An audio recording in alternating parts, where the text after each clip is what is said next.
was Saturday.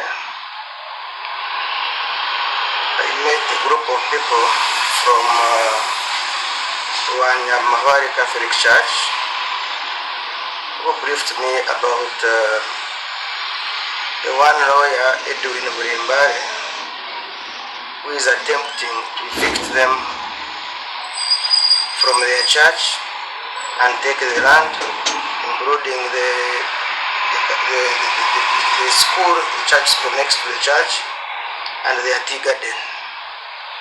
And so, as a member of Narally Parish Council, they told me, said, we have approached you, we have approached the diocese, but today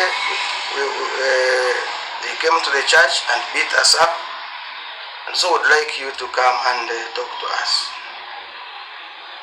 Of course, that church is under Narally Parish, and Narally Parish cuts across constituencies. Some part of Narally Parish is in the Mwijukye County, another smaller part is in the Mwijukye County West. So this church is at the border of the two constituencies. So some people who pray from this church are from my constituency, the other ones are from the other constituency. So yesterday I went there in the morning and I found they were in church praying, and they briefed me, they told me about what has been happening. This cantankerous lawyer has hired Kanyamaz from Kampala, who are now staying, guarding this disputed land. They don't allow anybody to cross, even when there's a road. Neither do they allow Christians to come to church. So yesterday they forced their way into the church because I had told them I would be coming to join them. They told me how these Kanyamaz are fighting and raping kids going to school in the morning. And so now kids have been forced to go through a longer distance because they can't pass through this. And they said about 5 of them have been raped and fired. And so the parents have to go through round to take their kids to school in the morning and go and pick them in the evening. These Kanyamaz are hiding in this Edwin's house. They spot you, they run after you until they get you and beat you up. They have beaten up the area councillor of Mwijukye. They have beaten up the chairman of C1. And on that day, on Saturday, they beat up several Christians who had come to pick their tea and pray in the church. So, but specifically yesterday, after we had a peaceful meeting, we went outside, we posed for pictures, and so as we were leaving the church, these Kanyamaz who are between 15 and 20 attacked us. They have pangas, they have big sticks with nails in them. They also have machetes. So they came shouting and yelling and saying, "Go away from here, what are you doing here? You're not supposed to come to this church." And meanwhile they were beating everybody who was around. So when they got me, said, "Honorable, also you go away." And before I could even get into my vehicle, one of them pushed me down, and then he came and cut me here on the head. Another one hit me on the other side with a stick. Christians came and got me into the church, and they closed the church. So these guys went around beating everybody around the church, but also crashing the church windows. All of them were destroyed. And they were shouting that we must leave. This is Edwin's land. The Catholic Church must go away. Of course, it was really a surprise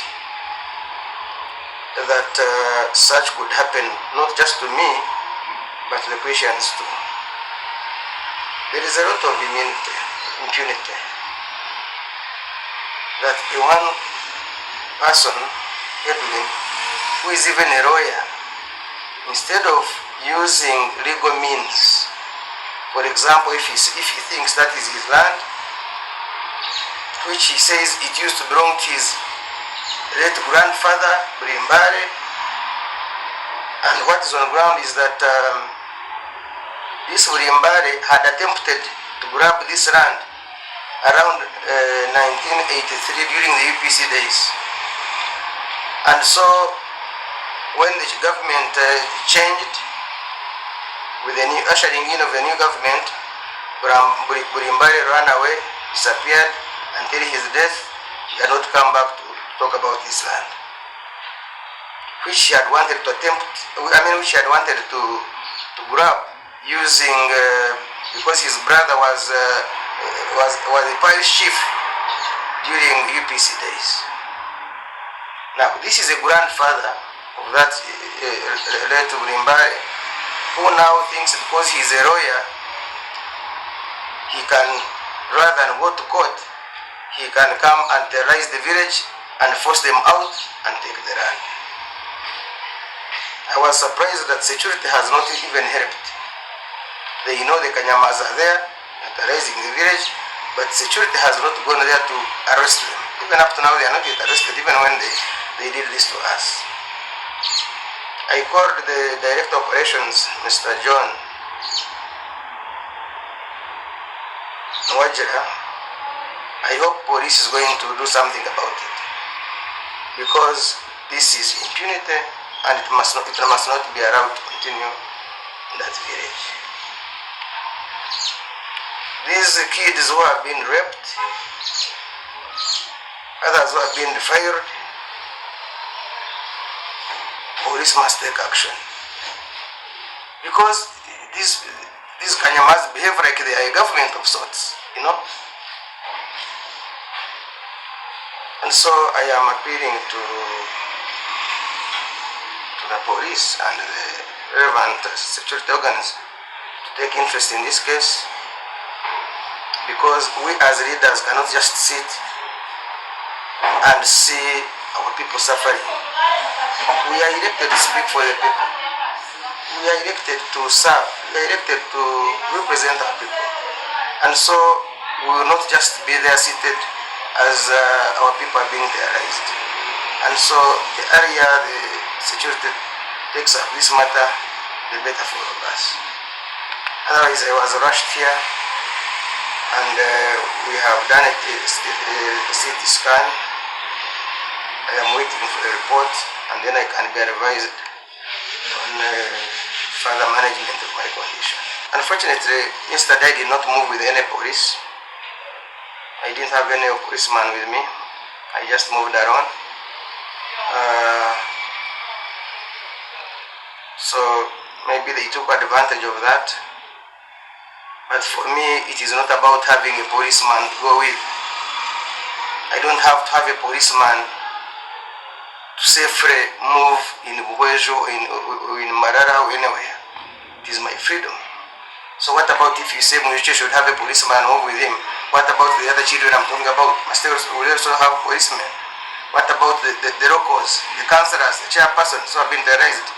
So I don't think it's about having a policeman from Mwijukye to move with around, or to give him security as Mwijukye. No.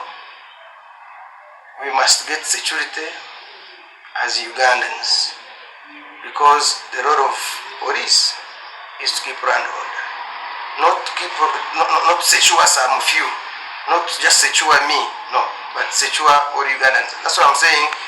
Please, the police should go and secure the village, secure the residents, secure the children, secure the church, and secure the school. I should be as safe as that chairman who was beaten seriously. The old women, these young kids, all of us must be safe. So the question of why didn't you go with a policeman for me doesn't arise, because it should be security for all of us. Because if they can terrorize a member of parliament at that level, then what will they do to the local person on the ground who is pointing a finger at them? They will kill all of them. And so before people die, it is incumbent on security, it is incumbent on police to go. It appears to me that the local police is compromised.